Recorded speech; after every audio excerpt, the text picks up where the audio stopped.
So see, now question number 7. It says that we need to show that this is 0 without expanding. Without expanding, we need to show it is 0. So what property you have learned about 0? Having a determinant 0, जिसका दो रो या दो column same हो जाए.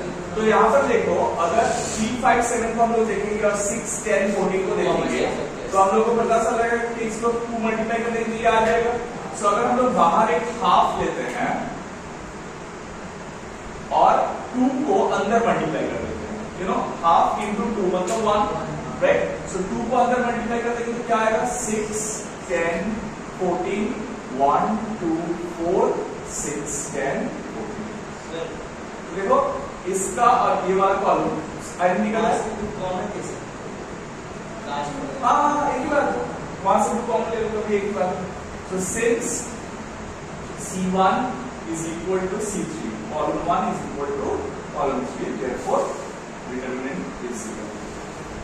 Determinant को हम लोग एक शॉर्ट डेट में लिखते हैं. Determinant is equal to 0. समझ आया? सेकंड वाला कैसे करेंगे? सेकंड वाला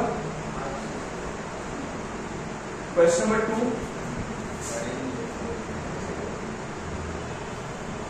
1, 2, 3, 4, 5, 6, 7, 8, 9. इसका वैल्यू 0 आने वाला है, लेकिन कैसे? आओ जल्दी से बताओ. तो मुझे एक चीज बताओ, 7 माइनस 1 करेंगे तो क्या मिलेगा? लास्ट वाला 8 माइनस 2 करेंगे तो, और 9 माइनस 3 करेंगे तो 6. फिर 4 माइनस 1 करेंगे तो, और 5 माइनस 2 करेंगे तो, और 6 माइनस 3 करेंगे तो समझ में आ गया? तो तब दोनों रो सेम हो जाएगा और उसके बाद कर सकते हैं. लेकिन इसको लिखेंगे कैसे? लिखने का तरीका क्या है? देखो थोड़ा ध्यान से. R2 dash is written as R2 minus R1 and R3 dash is written as R3 minus R1 या R3 minus R2 भी कर सकते हैं. तो डायरेक्टली क्या लिखा? नया जो सेकेंड रो बनेगा that is the old second row minus old first row. तो ध्यान से क्या करें? नया सेकेंड रो मतलब देखो फर्स्ट रो कहीं पर चेंज किया मैंने, तो फर्स्ट रो 1, 2, 3 बैठ गया. हो गया? मुझे सच फर्स्ट रो 1, 2, 3 बैठ जाएगा. श्रद्धा समझ आ रहा है? अब क्या लिखा मैंने सेकेंड रो के लिए?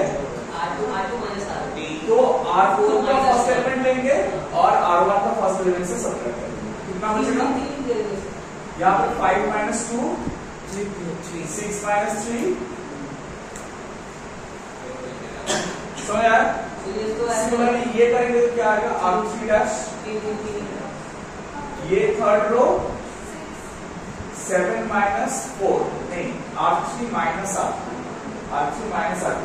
तो क्या होगा? 7 माइनस 4, 8 माइनस 5 and 9 माइनस 6. तो अब क्या होगा?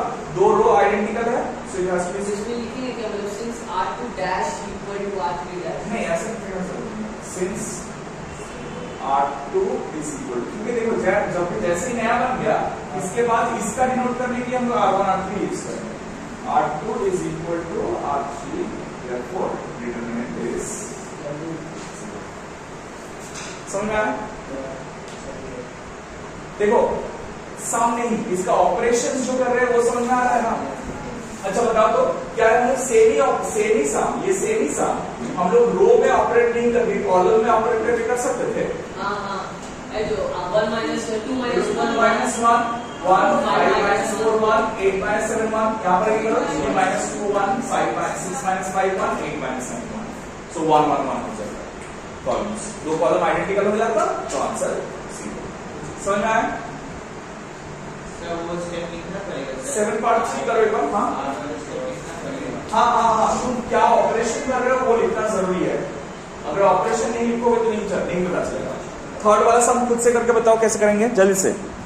ओके नाउ सी, ये वाले में हम लोग को प्रूफ करने बोला है कि 0 लाना है. तो हम लोग क्लियरली देख पा रहे हैं कि अगर हम लोग रो 2 के साथ रो 3 को ऐड कर देंगे तो सारा terms a plus b plus c आ जाएगा.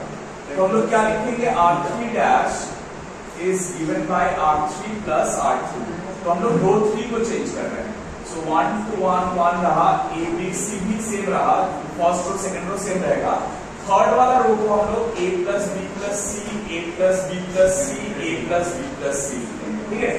एंड देन यू सी तीनों टर्म की थर्ड रो में तीनों टर्म सेम आया है, तीनों टर्म हम लोग कॉमन ले सकते हैं, a plus B plus C common ले लेंगे तो क्या बचेगा 1 1 1 a b c और 1 1 1।